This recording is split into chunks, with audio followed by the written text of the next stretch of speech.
Hi guys, today we're going to look at Osotogari. This is the second of our series focusing on particular techniques for doing Uchikomi for the Corona Challenge. So you're doing Uchikomi at home, you've got to work with George, your invisible partner, and you've got to be able to get it right. There's no use doing 100 different reps of something that's rubbish.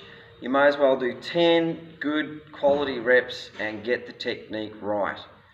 Key thing to doing Uchikomi by yourself, whether it's at home, in the park, wherever, is to exaggerate the moves. You've got to exaggerate all moves, because when you're with a partner, and particularly when you're in competition, you're going to start cutting down those moves. And if you practice half-hearted moves, when you get to the real thing, you're going to have nothing at all.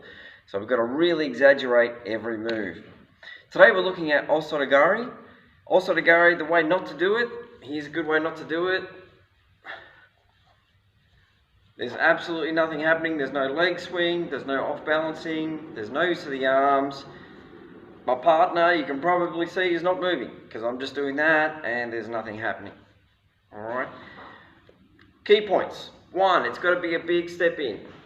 Big step forward for Osotogari. So, always 1, 2, and then back 2. So the footwork, 1, 2, 1, 2. If you don't have a 1, 2 happening, not worth it. Unless you're doing a different version, which we'll come to later. 2, arms. You need to be pulling directly out to the rear corner for your opponent. They should be getting rocked back on their rear corner of their heel. So as you're coming in, we should see arms pulling.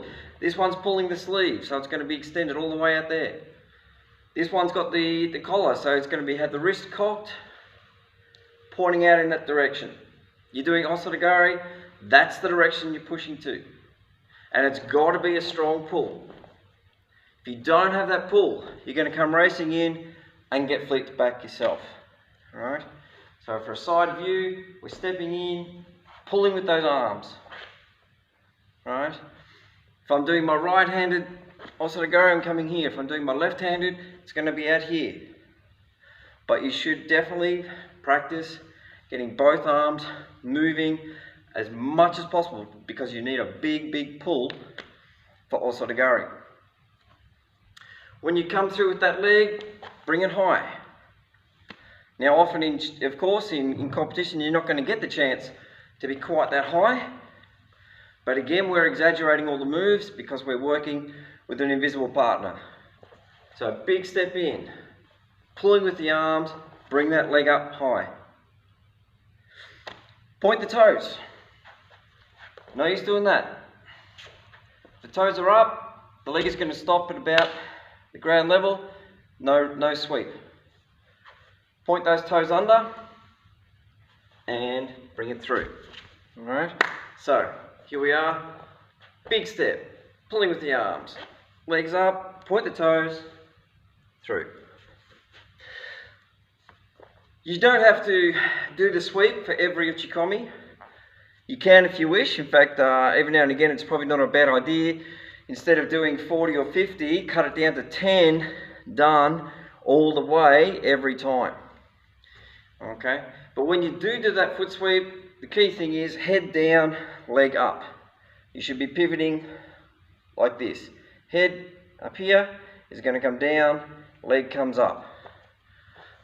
Big step, arms out, bring the leg through, head down, leg up. Yeah? Through, head up, head down. Okay? Now that's your classic Osotogari. It's one that beginners like to practice because it's simple and it's easy to practice. It's quite instinctive too. You throw 2 beginners into Randori, they're both going to keep trying Osotogari, even if they haven't been shown to throw. They're going to try and trip someone over by putting a leg behind. Okay? However, not always easy to get the classic Osotogari while you're doing Randori or competition. So, a common version that's used in competition is when your partner is side onto you, they're presenting a leg for you to sweep. So instead of having to make up a lot of ground to get to that leg, it's right there. Okay. Now, normally if they're in that position, they're going to be leaning well forward, which is what they should be doing as a defense. But if they're not, there's a chance to curl this leg over in the back, step, foot, weight on that foot, take a step, and then finish the throw. So you can also practice this kind of competition version of Osotogari. So you're here, you've got your grip, you've got the hand on the sleeve, hand on the collar, and it's a case of curling that leg through, take a step. Alright, curling that leg through, take a step. Now again, we're exaggerating everything because we're working with our invisible partner. Normally you've got to be flicking your leg through like that. We're practicing by exaggerating, so therefore legs can come up. You're going to try and get your foot almost hip height as it comes through. You've got to practice raising that knee, exaggerate that move there, and flicking the hips through. That's what this action does. Hips come through, and that's what we want. That's the key.